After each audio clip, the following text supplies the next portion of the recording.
प्यारे बच्चों, जय हिंद। आपका हमारे चैनल में हार्दिक स्वागत है। आपको 8th ग्रेड अभ्यास पुस्तिकाएँ 2024-25 प्राप्त हो चुकी होंगी। 8th ग्रेड अभ्यास पुस्तिका सामाजिक विज्ञान कक्षा 8वीं का हम संपूर्ण हल देखेंगे। आप वीडियो देख करके स्क्रीनशॉट लेके नोट्स बना लीजिए और साथ ही अपने विषय शिक्षक से चेक करा लीजिए। अभी तक आपने हमारे चैनल को सब्सक्राइब नहीं किया तो कर लीजिए। अध्याय 3, ग्रामीण क्षेत्र पर शासन चलाना। अब इसमें सबसे पहले वस्तुनिष्ठ प्रश्न दिए गए हैं, जिसमें पहला प्रश्न है, किस व्यवस्था के अंतर्गत कंपनी के द्वारा राजाओं और तालुकेदारों को जमींदारों के रूप में मान्यता दी गई? ए, महालवारी बंदोबस्त, बी, स्थायी बंदोबस्त, सी, रैयतवारी और डी, पट्टेदारी। तो इसका सही उत्तर है स्थायी बंदोबस्त। दूसरा प्रश्न है, महालवारी व्यवस्था में महाल शब्द का अर्थ है ए, जनसमूह, बी, ग्राम समूह, सी, नगर समूह और डी, प्रदेश समूह। तो इसका सही उत्तर है ग्राम समूह। प्रश्न तीसरा है, भारत में नील उत्पादन के प्रमुख केंद्र थे? ए, बंगाल और बिहार, बी, उत्तर प्रदेश और बंगाल, सी, पंजाब और मैसूर, डी, बंगाल और असम। तो इसका ए वाला सही है, बंगाल और बिहार। अब चौथा प्रश्न हम देखेंगे, ब्रिटिश शासन में 1 बीघा की माप थी? 1/3 एकड़, ए, बी, 2/3 एकड़, सी, आधा एकड़ और डी, 1 एकड़। तो इसका सही उत्तर है 1/3 एकड़ यानी 1 बीघा यानी 1 एकड़ का तीसरा भाग। प्रश्न पांचवा है, स्थायी बंदोबस्त भू राजस्व व्यवस्था किस गवर्नर के कार्यकाल में लागू की गई? A, lord Dalhousie, B, lord Wellesley, C, लाइव वारेन हेस्टिंग्स और डी, लॉर्ड कॉर्नवालिस। तो इसका सही उत्तर है लॉर्ड कॉर्नवालिस। प्रश्न छठवां, रिक्त स्थानों की पूर्ति कीजिए। ए, जमींदारों को कृषि भूमि पर खाली स्थान भू राजस्व व्यवस्था में मालिक माना गया, तो स्थायी बंदोबस्त खाली स्थान भर दीजिए।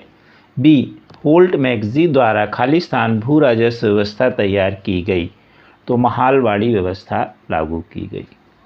सी, चंपारण आंदोलन खाली स्थान के विरुद्ध हुआ, तो अंग्रेजों के विरुद्ध। डी, रैयतवारी व्यवस्था खाली स्थान गवर्नर के समय लागू की गई, तो टॉमस मुनेरो।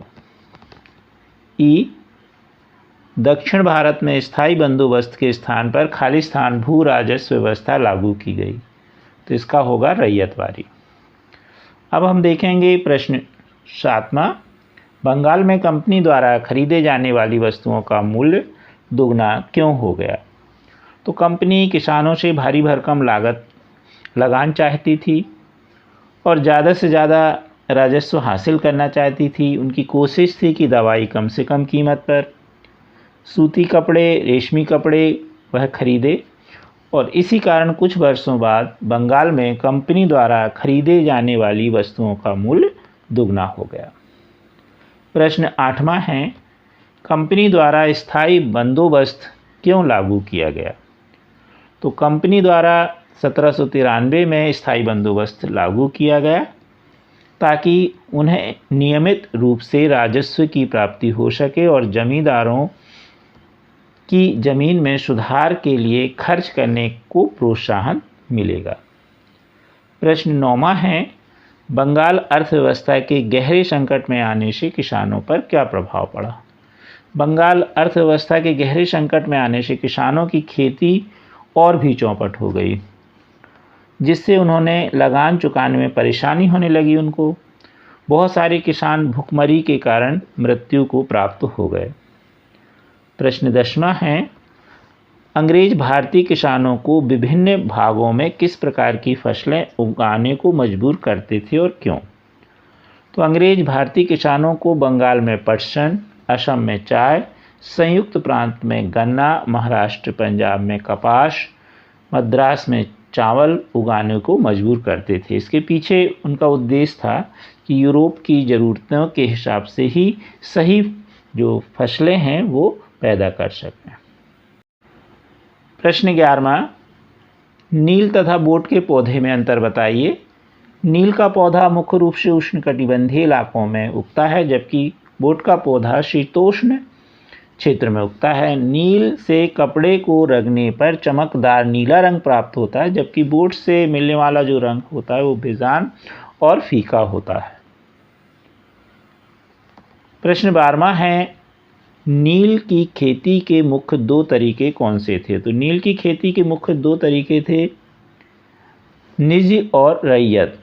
निजी खेती व्यवस्था में बागान मालिक खुद अपनी ज़मीन पर नील का उत्पादन करते थे, जबकि रैयत में बागान मालिक के द्वारा रैयत के संबंधित अनुबंधन किया जाता था। प्रश्न 13वां है, नील के व्यापार बढ़ाने के लिए अफसर और व्यावसायिक एजेंट किस प्रकार का कार्य करने लगे? तो वो नल के उत्पादन में पैसा लगाना उनका, नील के कारोबार में ध्यान देने के लिए नौकरियां छोड़ दी, भारी मुनाफे की उम्मीद से स्कॉटलैंड और इंग्लैंड के बहुत सारे लोग भारत आए और उन्होंने नील के बागान लगाए। प्रश्न 14 है, महालवारी और रैयतवारी भू राजस्व व्यवस्था में क्या अंतर था? तो महालवारी व्यवस्था को लॉर्ड विलियम बेंटिंकन ने आगरा और अवध में लोकप्रिय बनाया। बाद में इसे मध्य प्रदेश और पंजाब तक बढ़ाया गया। लगान वसूल और जमा कराने की जिम्मेदारी गांव के मुखिया की थी इस व्यवस्था में। इस प्रणाली में लगान का भुगतान करने की जवाबदारी व्यक्तिगत किसानों पर होती थी, जिसे रैयत कहते थे।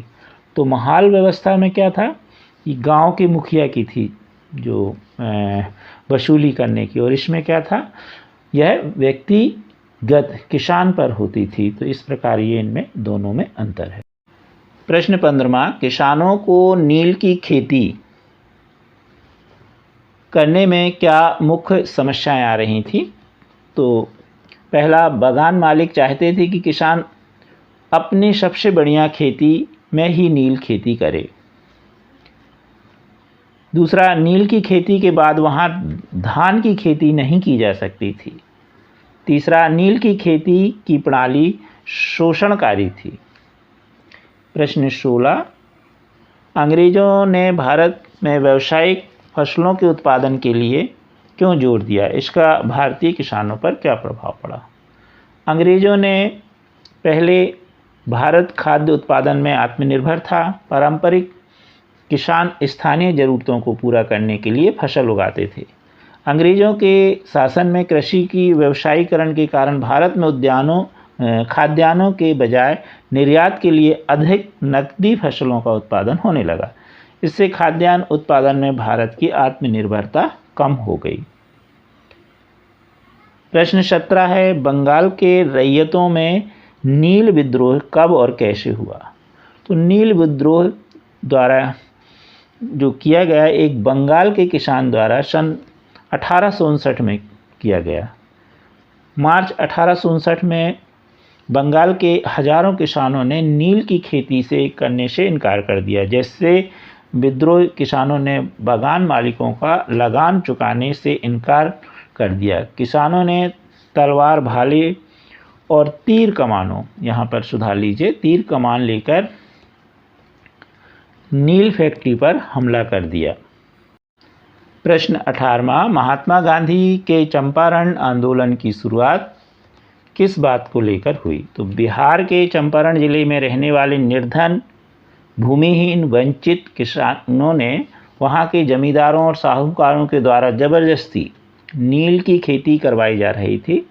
साथ ही जमींदारों द्वारा किसानों से मनमाने ढंग से फसल की जो वसूली करने के लिए विभिन्न कानून बनाए गए थे। जब महात्मा गांधी दक्षिण अफ्रीका से लौटे तो बिहार के एक किसान ने उन्हें चंपारण आकर नील किसानों की दुर्दशा देखने को न्योता बुलाया।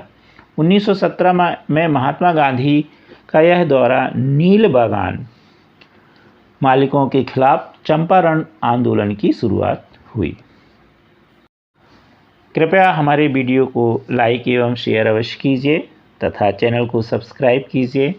Thank you.